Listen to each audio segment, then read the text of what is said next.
안녕하세요. 저는 춘천 한마음교회에서 온 서수지입니다. 저는 하나님이 살아계실까, 그리고 예수님이 왜 하나님이신가 이걸 고민했는데요.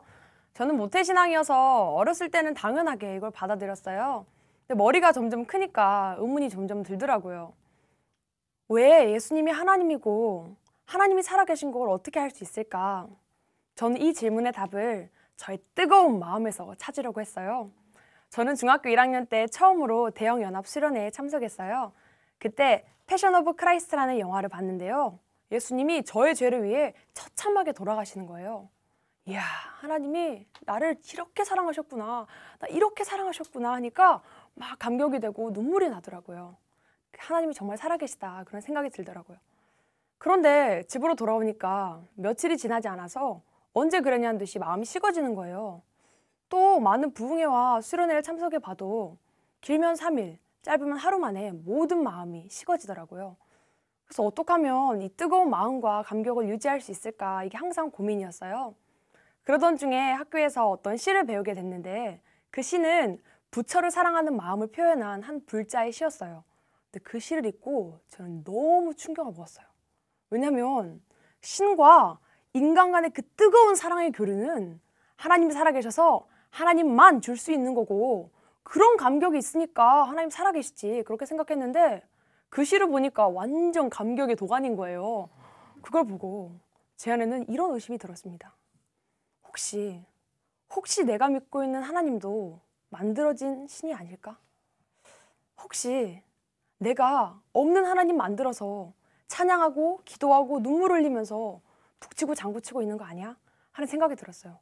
하지만 아니야, 보지 않고 믿는 거라고 했잖아. 아니야, 의심하지 마 이러면서 저의 모든 의심들을 아주 꾹꾹 눌렀습니다. 그러면 좀 성령 체험이나 방언 체험 같이 뭘 좀 뜨겁게 체험하면 하나님이 살아계신 걸 확실하게 알 것 같더라고요. 그래서 저는 방언을 받고 싶었어요. 그래서 방언을 받으려고 이런저런 수련회와 부흥회 때 노력을 참 많이 했는데요. 한 번은 어떤 목사님이 내가 안수기도를 해주면 방언을 받을 수 있다, 앞으로 나와라 이렇게 말씀하시길래 저는 한 걸음에 강단으로 올라가서 맨 중앙에서 뜨겁게 기도를 하고 있었어요. 막 한참 기도를 하는데 제 앞에 있는 언니한테 그 목사님이 손을 딱 얹자마자 그 언니가 뒤로 싹 쓰러지면서 방언을 하는 거예요. 이야, 저건 뭐냐, 이야, 멋있다, 나도 받고 싶다 막 그러니까 무릎으로 막 기어가서 목사님 발을 붙들고 저에게도 안수기도 해달라고 막 말씀을 드리니까 목사님도 감격을 하셔서 막 기도를 해주시더라고요. 근데 저한테는 아무런 일도 일어나지 않는 거예요. 나는 왜 하나님이 방언을 안 주시지? 내가 죄가 많아서 그러나 뭐 이런 생각이 드니까 되게 슬프더라고요. 슬픈 마음으로 강단을 내려왔는데 이후로도 몇 번이나 더 이런 일이 있었는데 방언 받는 게 그렇게 쉬운 게 아니더라고요. 그러던 중에 저는 어떤 부흥회에서 드디어 방언을 받게 됐습니다. 근데 방언을 하면 진짜 뭘 좀 체험하니까 하나님 살아계실 걸 확실하게 알 수 있을 것 같았는데 오히려 이런 의심이 드는 거예요. 내가 지금 제대로 된 방언을 하고 있나? 내가 지금 방언 너무 하고 싶어서 막 지어내는 거 아니야? 또 다른 종교에도 똑같이 방언이 있다는데 내가 다른 종교 방언하고 있으면 어떡하냐, 막 이런 생각이 들더라고요. 하지만 이런 의심들을 또 아니야 보지 않고 믿는 거잖아, 의심하지 마 이러면서 저의 모든 의심들을 또 꾹꾹 눌렀어요. 그래, 그럼 기도를 좀 많이 하면 그러면 하나님이 살아계실 걸 확실하게 알고 이런 의심들이 사라질 거야 하는 생각이 들더라고요. 그래서 3일 금식 기도를 하러 기도원에 올라갔어요. 근데 기도 원장님께서 이렇게 말씀하시는 거예요.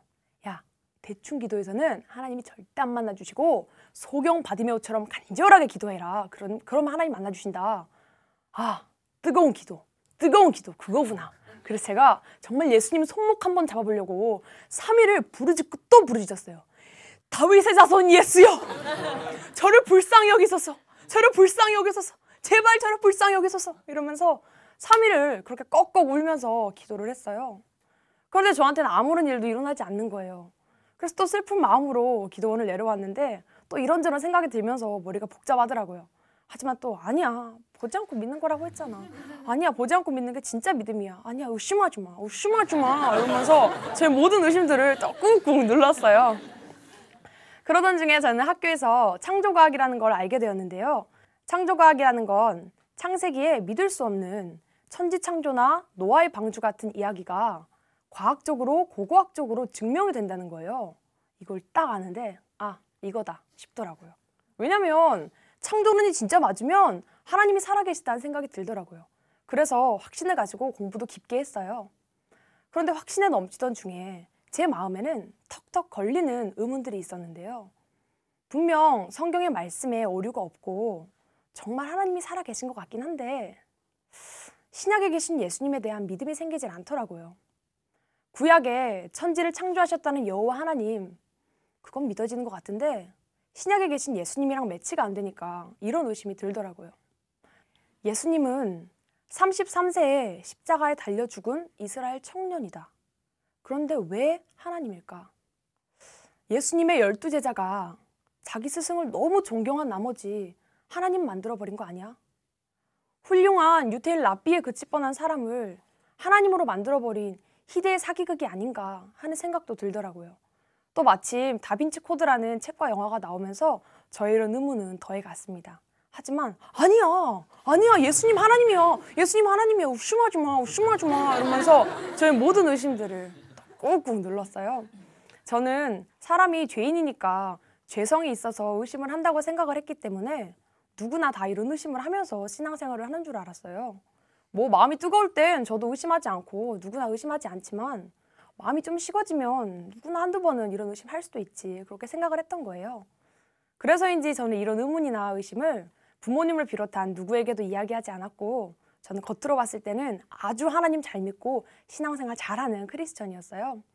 전 학교에 가서도 이 그리스도인의 냄새를 아주 스멀스멀 풍기고 다녔는데요. 전 학교 야간 자율학습 시간이 되면 한 30분 정도 성경을 읽고 공부를 시작하곤 했는데요. 그때 뭐 나만 볼 수 있는 작은 성경을 가지고 조용히 읽으면 되는데 목사님들 서재에만 있다는 그 대형 성경을 탕 올려놓고 착착착 읽는 거예요. 그러면 애들이 옆에서 야 수지야 너 신앙 좋다, 야 수지야 역시 수지는 믿음이 좋아, 막 이런 이야기를 해요. 그럼 저는 나 하나님 믿는 사람이잖아, 당연히 성경 읽어야지 이러면서 마음속으로 아이고 어디는 교회 다닌다면서 성경도 안 읽냐, 아이고, 믿음이 없다, 참 이렇게 생각하곤 했어요.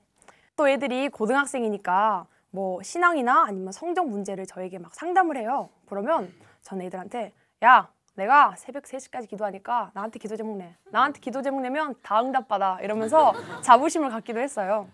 저는 그러면서도 매일매일 큐티를 하고 신앙서적도 참 열심히 읽었는데요. 그중에 예수님을 위해서 죽을 수 있다 이런 마음으로 순교자의 책을 많이 읽었습니다. 20세기 마지막 순교자 캐시 버넬, 이런 책을 읽으면서 난 예수님을 위해서 죽을 수 있어, 정말 예수님을 위해서 죽고 싶다, 막 이런 마음이 드니까 내가 드디어 순교신앙까지 이르렀구나 하는 자부심이 들면서 제 신앙에 상당히 만족을 했어요.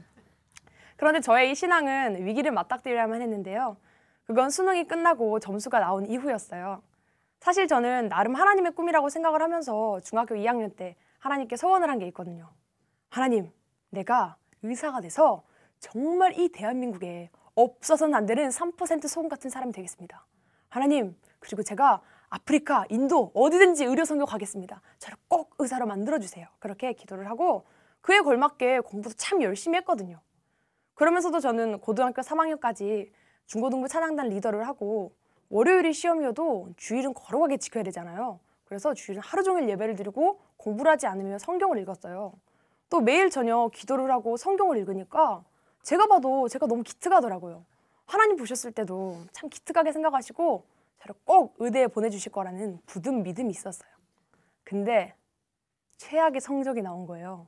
점수를 딱 확인하는데 이건 하나님이 그냥 제 뒤통수를 옛다 맞아라 탕 하고 때리시는 것 같더라고요. 정말 제 정신줄이 그대로 끊어지면서 완전 패닉 상태가 됐어요. 저희 집에 방이 그렇게 많은 건 아닌데요.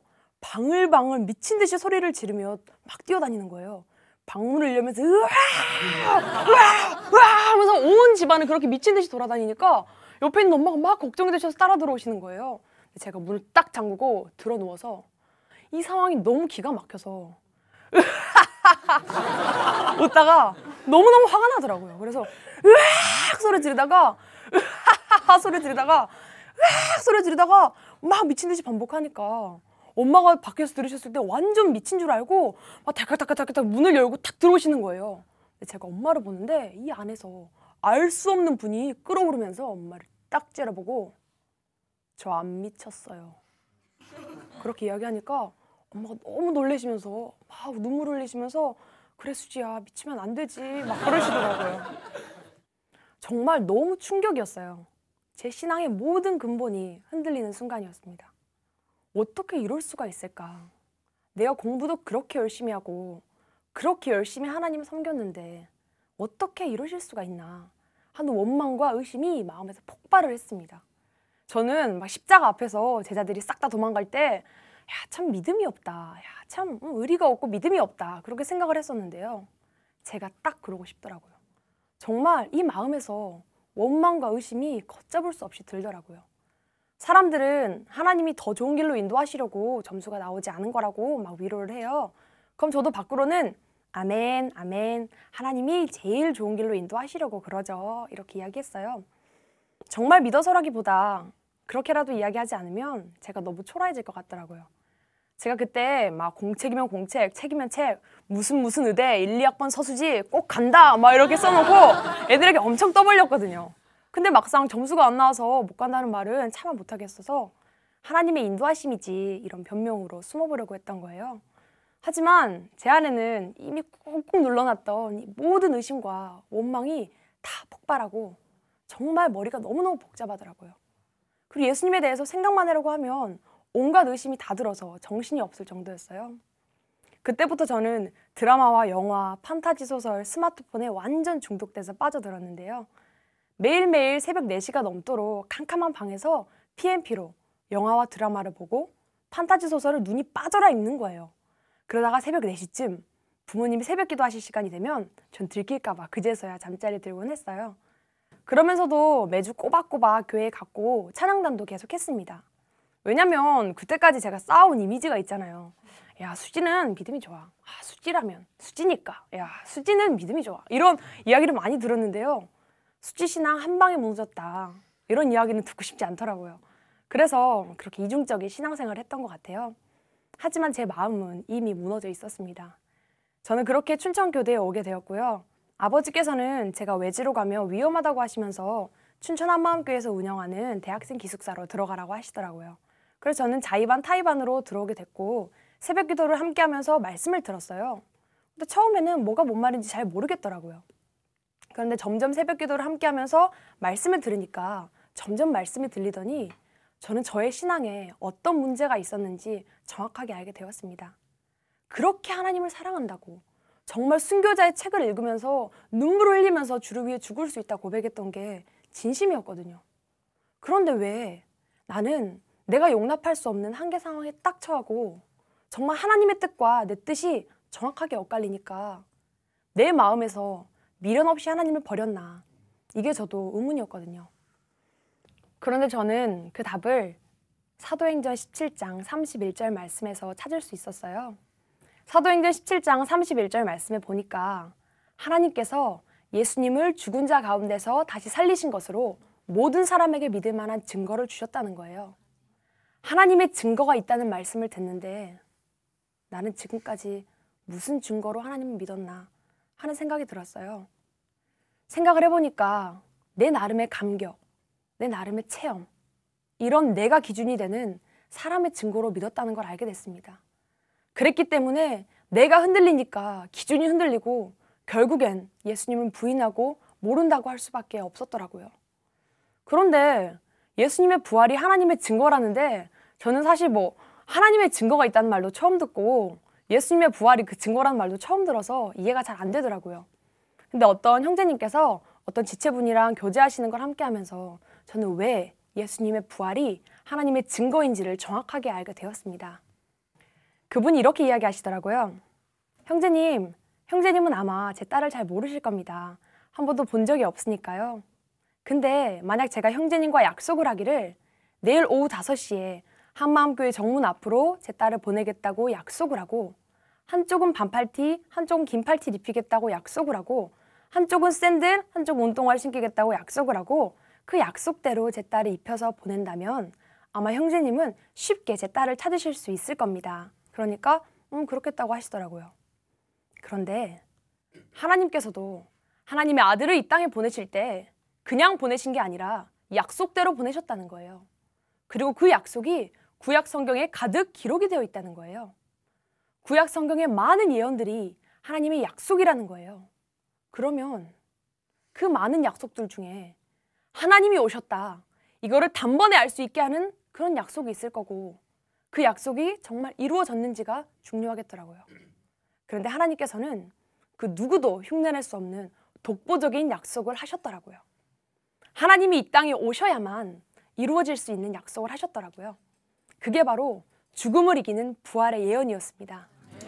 구약 성경에 보니까 모든 사람은 죽고 썩는데 주의 거룩한 자는 썩지 않는다는 말씀이 기록되어 있고, 사망을 영원히 멸하실 거라는 말씀이 기록되어 있더라고요. 그리고 그 말씀대로 예수님께서 죽으시고 3일 만에 죽음을 뚫고 부활하셔서 그 예언을 이루셨다는 거예요. 예수님이 성경대로 부활하셨다. 저는 이게 역사적인 사건인 것도 알게 되었어요. 만약 이게 거짓말이었다면 제자들이 자기들이 만들어낸 거짓말에 생명을 걸면서까지 부활을 증거했을 리가 없잖아요. 예수님이 성경대로 부활하셨다. 저는 그 말을 그 형제님한테 들었는데요. 알고 보니까 제자들이 그렇게 생명 걸고 전했던 것도 바로 이거더라고요. 사도행전 2장에도 보니까 베드로가 유대인에게 똑같이 이야기하더라고요. 너희가 십자가에 못 박은 이 예수를 하나님이 주와 그리스도가 되게 하셨다. 이 예수를 하나님이 살리신지라. 우리가 이 일의 증인이라. 이렇게 이야기하는데 듣는 유대인들이 다 어쩔 줄 몰라 하면서 막 회개를 하는 거예요. 왜냐면 그 사람들은 이 부활이라고 하는 게 보통 사건이 아닌 걸 알았던 거예요. 부활하는 분은 약속대로 오신 하나님이라는 건 그 누구보다도 유대인이 가장 잘 알았는데 자기들이 죽인 예수님이 부활했다 그러니까 난리가 난 거예요. 정말 이 부활은 보통 사건이 아니었습니다. 그냥 기독교의 핵심 교리 중에 하나, 이렇게 넘어갈 수 있는 것도 아니었어요. 예수님이 부활하셨다라고 하는 건 나의 창조자께서 이 지구 위에 인간의 몸을 입고 나타나셨다는 걸 증명한 사건이었습니다. 전능자께서 이 인류 역사에 발도장을 찍고 가신 증거였어요. 부활하신 걸 보니까 정말 전능자가 이 땅에 다녀가셨더라고요. 정말 전능자가 이 땅에 왔다가 가셨더라고요. 제가 이게 딱 알아지니까 정말 저도 그 유대인들처럼 어쩔 줄 모르겠더라고요. 사실 저는 그때까지만 해도 뭐 하나님한테 나는 그렇게 큰 죄는 안 지었다. 나는 세상 사람들처럼 그렇게 악하게는 안 살았다. 그렇게 생각했거든요. 왜냐면 신앙생활도 열심히 하고 그래도 나름 주를 위해 달려왔으니까 나처럼 신앙생활 열심히 한 사람은 하나님 앞에 그렇게 크게 회개할 게 없다고 생각했거든요. 근데 예수님이 부활하셨다라고 하는 게 머리로 동의하는 게 아니라 마음에 믿어지는 순간 저는 살아계신 하나님 앞에서 어떠한 죄인인지가 정확하게 보였습니다. 저는 한 번도 제가 입으로만 주여 주여 하는 자에 포함될 거라고 생각해 본 적이 없는데요. 그때 딱 보여진 제 모습이요. 기도 열심히 해요. 말씀도 열심히 읽고 예배도 열심히 드리고 뭔가 다 열심히 하는데 마음 중심에서 하나님한테 이렇게 이야기하는 거예요. 하나님, 당신이 내 인생에 개입할 수 있는 부분은 여기까지예요. 나머지는 내가 알아서 할 테니까 더 이상 개입하지 마세요. 솔직히 내 돈 내 거고요. 내 시간 내 거고요. 내 인생 내 거예요. 그렇게 이야기하더라고요. 정말 매일매일 하나님의 이름을 불렀는데 결국은 자기가 주인인 사람, 결국에는 창조자가 필요 없는 사람, 그게 바로 저였습니다. 저는 예수님의 손을 잡고 있어요. 근데 예수님의 손을 잡아 끌면서 왜 따라오지 않냐고, 왜 순순히 따라오지 않냐고 핥히고 발악하는 마귀 같은 자였습니다. 저의 원래 주인이 이 땅에 찾아오셨다는 게 알아지니까 제가 그 주인을 버리고 스스로 주인 노릇하면서 그렇게 신앙생활했던 것만큼 마귀 같은 죄가 없더라고요. 저는 하나님 앞에서 제가 그래도 좀 괜찮은 사람인 줄 알았거든요. 근데 하나님 되려고 했던 마귀나 주인 되려고 했던 나나 똑같더라고요. 바리새인, 독사의 새끼, 진노의 자녀, 그게 바로 저였습니다. 정말 저는 어쩔 줄 모르겠어서 엎드러져 있었어요. 정말 몸둘 바를 모르겠더라고요. 근데 예수님께서 로마서 14장 9절 말씀으로 다시 이렇게 이야기하시는 거예요. 내가 너의 주인이 되기 위해서 죽었다. 내가 너의 주인이 되기 위해서 부활했다. 내가 부활했다. 이것으로 충분하지 않으냐?